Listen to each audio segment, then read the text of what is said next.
All right, so here's our first lesson on hydrocarbon derivatives. So I'm now actually getting away from just carbon and hydrogen being in these organic compounds, and I'm adding some other elements. And we're going to start off today with organic halides, which means that I'm adding in halogen atoms. And I'm going to look at the naming and the drawing of structures for organic halides. So first of all, definition of a hydrocarbon derivative, that means I have carbon and at least one other element that is not hydrogen involved. So for an organic halide, an organic compound in which one or more hydrogen atoms have been replaced by halogen atoms instead. So we've got chlorine, fluorine, bromine, and iodine that's in there in the place of a hydrogen. Now halogen atoms form only one bond, so they're going to be single bonded to carbons in organic halides. And because it's a single bond, right, it can form only one bond, one bonding electron for halogens. It just replaces a hydrogen space. So instead of the hydrogen, I have the halogen. Now that obviously makes it a new compound and ends up having different reactivity than a normal, just straight up aliphatic hydrocarbon would have. But yeah, we're going to learn how to name them and get into it. So general rules for naming the halides. Name the alkane, alkene, alkyne, whatever the parent chain is, or cyclo, whatever. Name it as you normally would. Okay, we're still dealing with this hydrocarbon kind of skeleton base. Now, where this is different is you're going to name the halide functional groups as branches, and you're going to name them alphabetically. So just like you have methyl, ethyl, and propyls and stuff, well, instead now we have with or in addition to those halogens like chloro, fluoro, bromo, or iodo. So we're just actually using these names for halogens that we name them like branches. Now they're technically not branches, they're what we call functional groups, which means that they change the reactivity of the compound and it's a site of reaction and so on, but we name it as if it's a branch with a special name. So these are, again, your kind of names for the halogens: fluoro, chloro, bromo, iodo. If I have more than one, I'm still doing like dibromo or whatever. So really, it's not much of a change from what you've already dealt with when you dealt with naming hydrocarbons. It's quite simple. So if I'm looking at A, for example, I take a look and realize I have 1, 2, 3 carbons. They're all single bonded. So this is a propane, right? But now I've got this chloro group on carbon number 2. So this ends up being 2-chloropropane. And that's it for the name, 2-chloropropane, because I have 1, 2, 3, 3 carbons in my structure in terms of my parent chain. And then I just have this kind of what we call a branch, or name as a branch, of the chloro on there. Okay, take a look at B and see if you can come up with that name. And for this one, you have to think about the numbering. Either I go left to right or right to left. Both reach the double bond on carbon 2. But if I go right to left, I have a bromine on carbon number 1, which is obviously superior. So I end up with having 1, 3 dibromo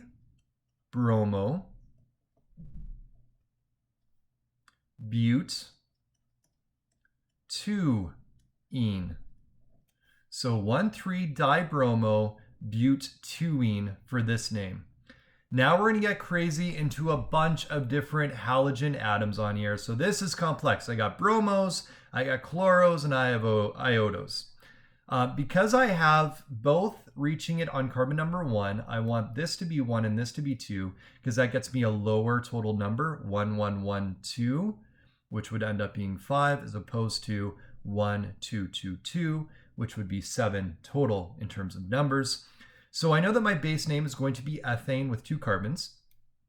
I would start out with bromos, and I know that it's going to be dibromo, but again, I go not by the prefix alphabetically, but by the actual like branch name, which is bromo here. So it's going to be 1, 2 dibromo. It's going to be a long name. 1 chloro, 1 iodo, ethane. I guess I should do it just right there. Ethane. Okay, so that's the name for that one, right? I've got my 1,2-dibromo, so 1,2-dibromo, 1 chloro, here's my chloro, 1 iodo, my iodo, and then ethane, right? Ethane, yeah, that's an A because it's single bonded. All right, now if I take a look at this one, I have chloro, methyl, and ethyl. I want chloro to be number 1, that's alphabetically first, so 1, 2, 3. So I have 1 chloro, 3 ethyl,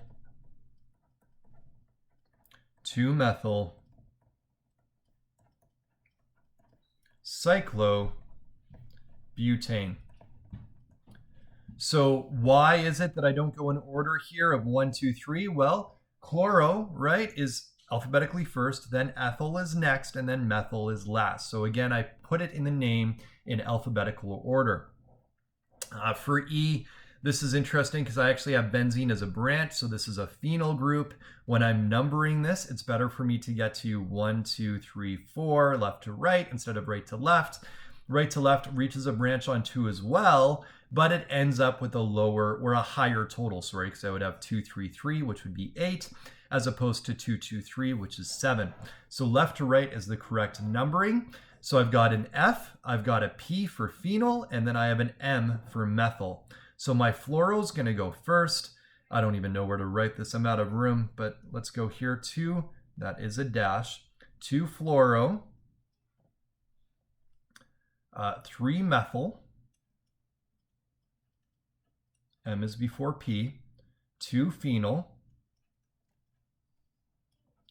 And then I have butane because I have 4 carbons in that parent chain.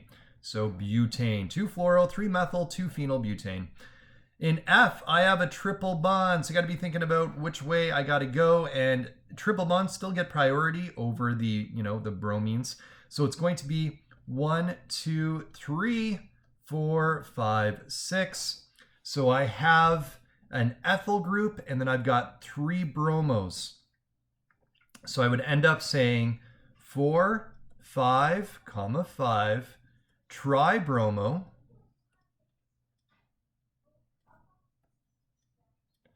4, 5, 5, tribromo, hex, 2, oh, I forgot my ethyl, sorry, 3 ethyl,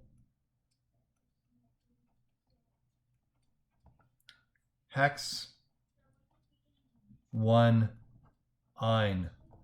So 4, 5, 5 tribromo, right? 4, 5, 5 tribromo, 3 ethyl, here's my ethyl group, hex, 1, 2, 3, 4, 5, 6, 1 ine. So triple bond on carbon number 1.